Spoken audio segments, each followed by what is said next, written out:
The market versus democracy. In contemporary discussions surrounding society and politics, there exists a notable blind spot: the extent to which market capitalism and democracy can coexist harmoniously.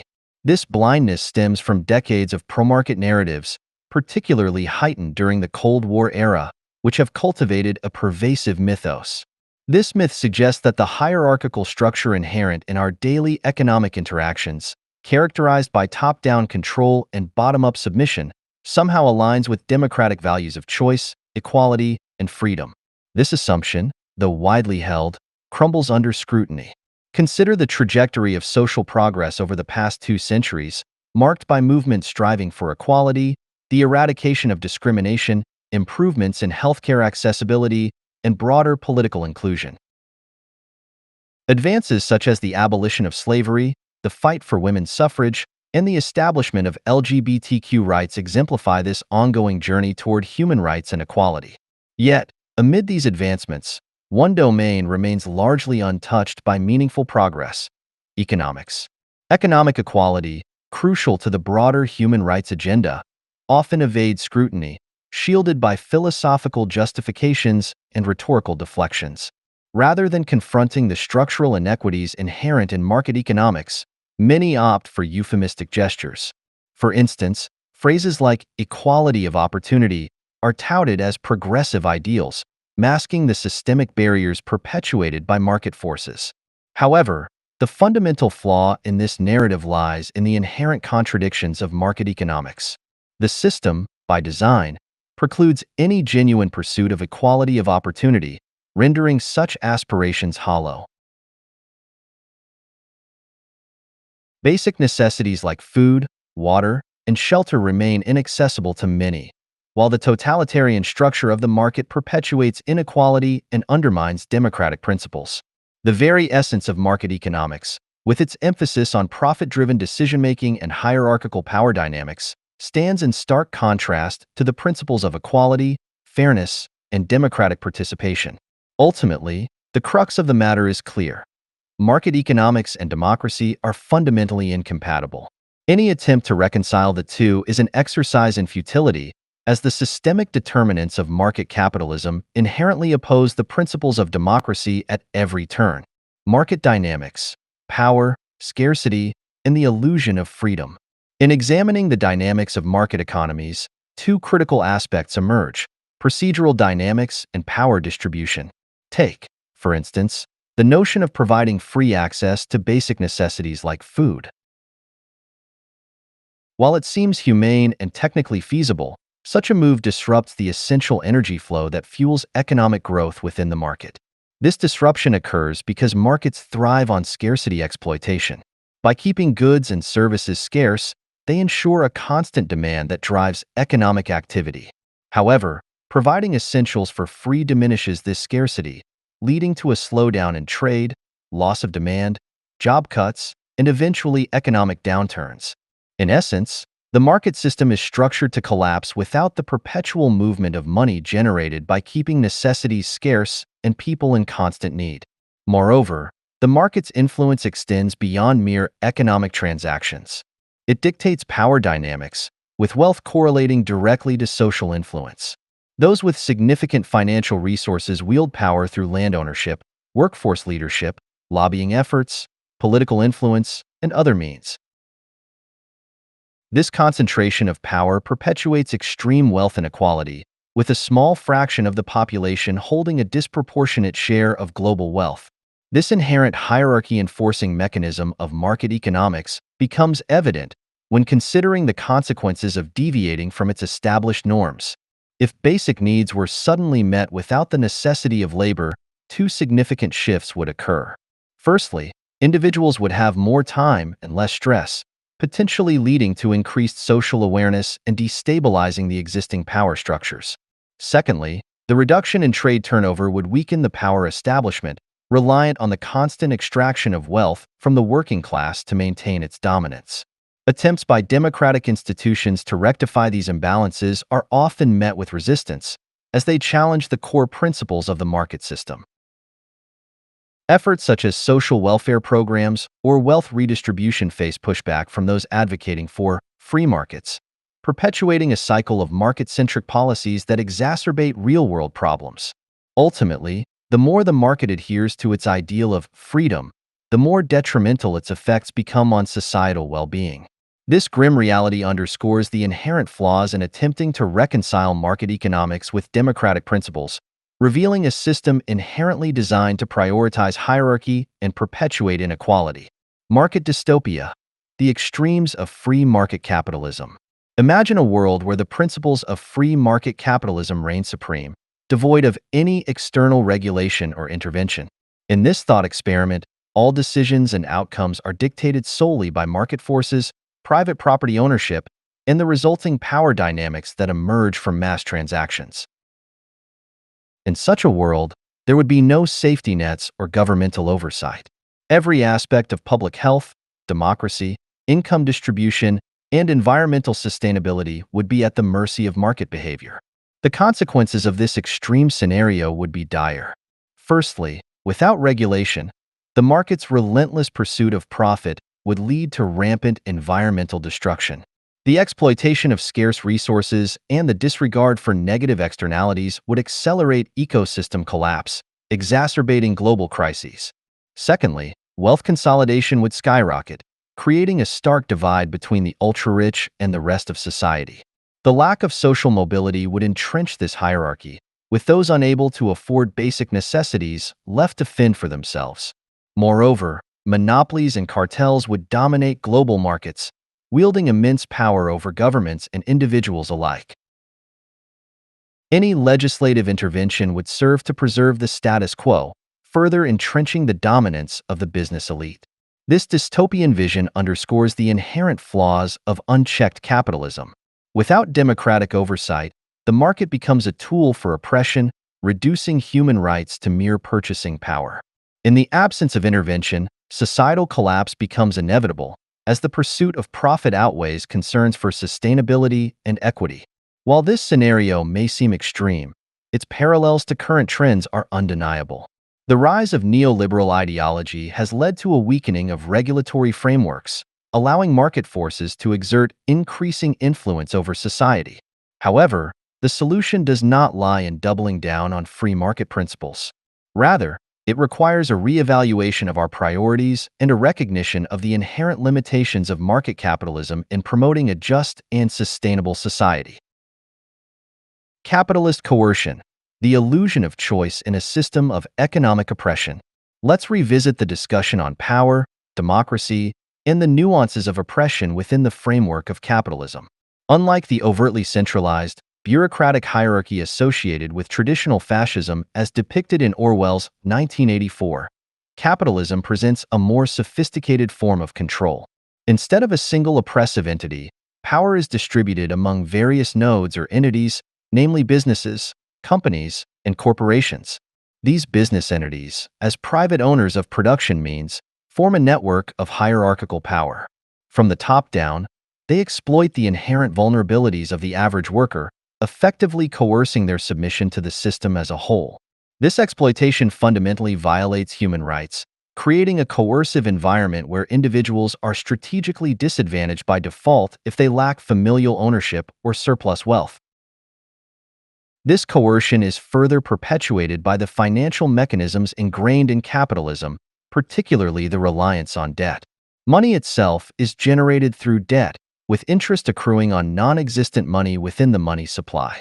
This perpetual deficit compels individuals to participate in the employment system, under the guise of contributing to society or ascribing to the belief in capitalism's supposed natural order. Essentially, market capitalism operates as a form of debt-driven slavery, where individuals are compelled to submit to the employment system in order to access basic necessities like food and shelter. Despite the illusion of choice in selecting which company to work for, this system narrows options based on individuals' economically constrained circumstances and skills. In essence, the freedom to choose between employers within this structure does not equate to genuine freedom. It mirrors a reverse slave market scenario, where individuals must select their owners from a limited pool of options, regardless of the coercive nature underlying their choices. Unveiling the rise of free market dominance, capitalism's role in the resurgence of fascism. The central aim of this piece is to shed light on a concerning trend in global society: the increasing dominance of free market ideology, reshaping the world in its image with detrimental consequences. The era of the state regulation market hybrid is waning, making way for a resurgence of pure free market principles. While the state may continue to exist superficially, its role as a regulatory force is diminishing, allowing the market to operate with increasing freedom. In this evolving landscape, the state begins to resemble just another corporation, competing for its own business advantage. This shift is not a recent development. Conservative proponents of free market ideology have long blamed state intervention for social disorder, advocating for the deregulation of markets. However, in recent years, this push has intensified at an alarming rate, as I will delve into later in this article. But before exploring these contemporary developments, it's essential to delve into theory and history to better understand the relationship between capitalism and fascism, as capitalism serves as the foundational precondition for fascism in today's world. The Red Scare revisited: capitalism's propaganda weapon. The emergence of the Soviet Union in the early 20th century introduced a potent symbol that has played a crucial role in bolstering the perceived supremacy of market capitalism: communism. Often used interchangeably with socialism or Marxism, these terms serve as convenient targets in defending capitalism. It's important to clarify that socialism, communism, and Marxism are not predefined systems. They lack a specific structure, map, or blueprint. Instead, they represent varying degrees of deviation from capitalist practices. Criticizing these ideologies as inherently flawed or dysfunctional is misguided, rooted in symbolic propaganda rather than substantive critique. The merit or critique of the Soviet Union's so-called communist structure is separate from broader ideological debates. Whether viewed positively or negatively, the USSR system was unique to itself, shaped by bureaucratic decision-making rather than any predefined communist framework. Unlike capitalism, which operates within a measurable system defined by trade dynamics, communism lacks a shared code or inherent structure. It's more of a philosophical departure from certain aspects of capitalism than a distinct system in itself. During the tumultuous early to mid-20th century, as the US and Europe grappled with economic crises like the Great Depression and growing discontent with harsh industrial conditions, capitalism faced scrutiny.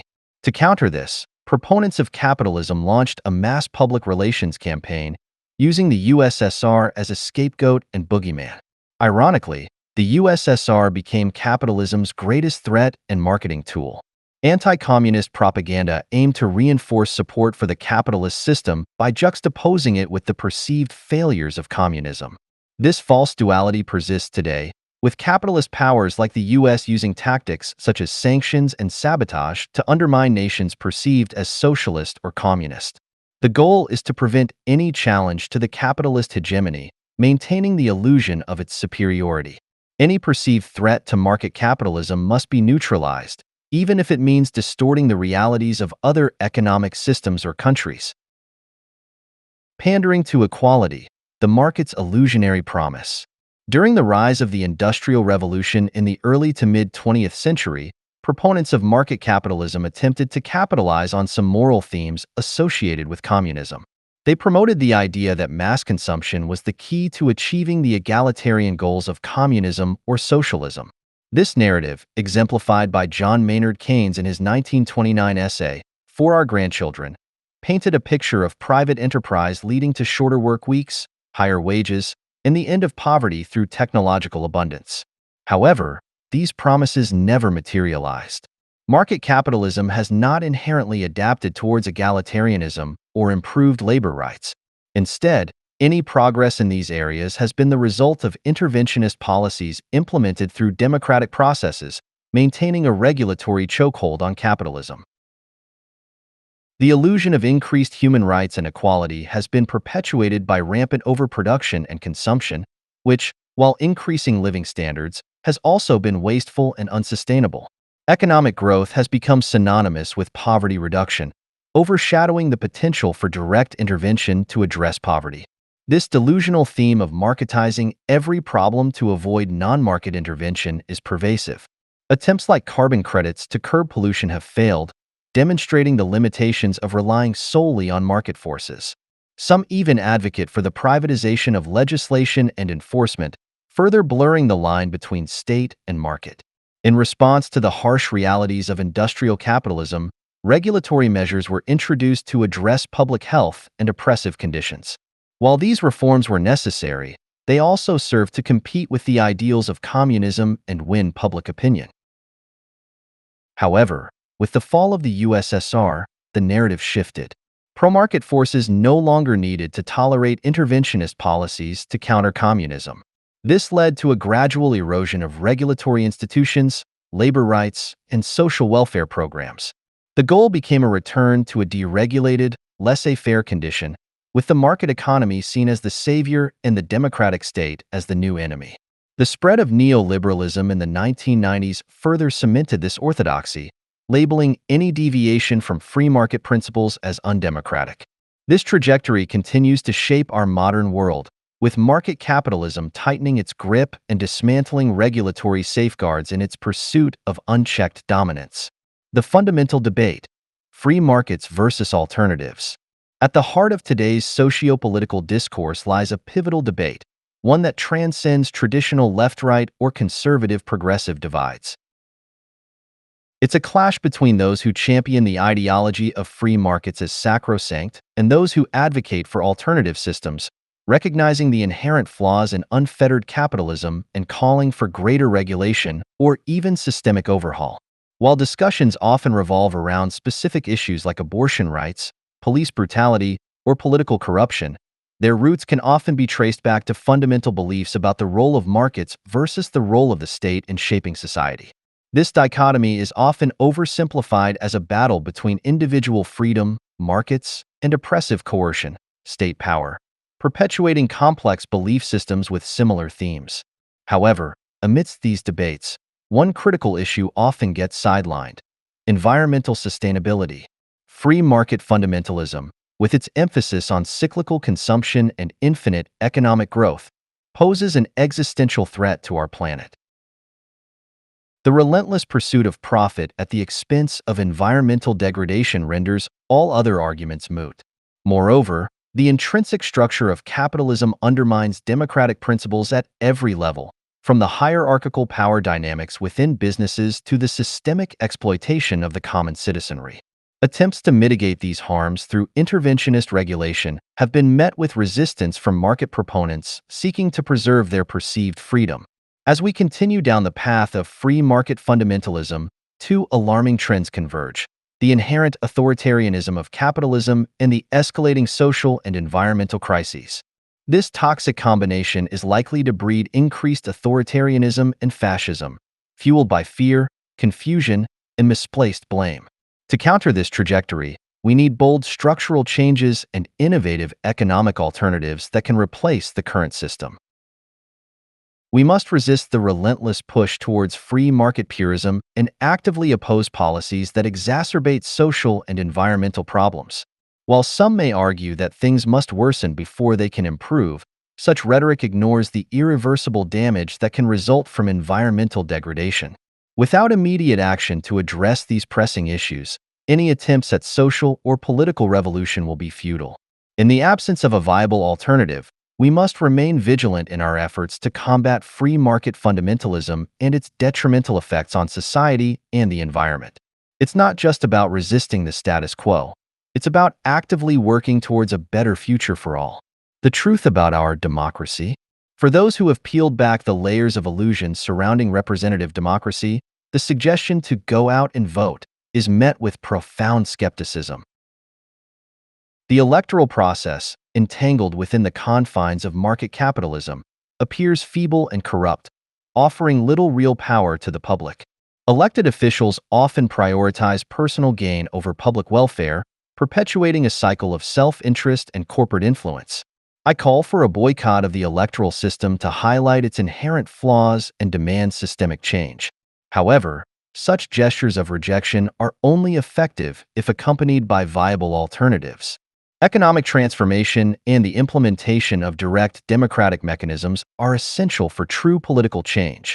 Despite its shortcomings, there is still a role for participation in the electoral process. However, the focus must shift away from individuals or parties and towards policy objectives. Candidates advocating for environmental sustainability and human rights and opposing the unchecked expansion of market capitalism deserve support. Any candidate promoting libertarian or market-oriented views perpetuates the toxic trends of capitalism and threatens environmental collapse. It's time to dispel the notion that voting for a candidate equates to endorsing them personally. Instead, voters should prioritize policy context and systemic change over individual preferences. The act of voting should be viewed as a strategic tool for advancing policy objectives, rather than a symbol of personal identity. It's time to move beyond the false dichotomy of lesser evils and focus on challenging the capitalist system at its core. Here are some guidelines to follow when deciding who to support through voting.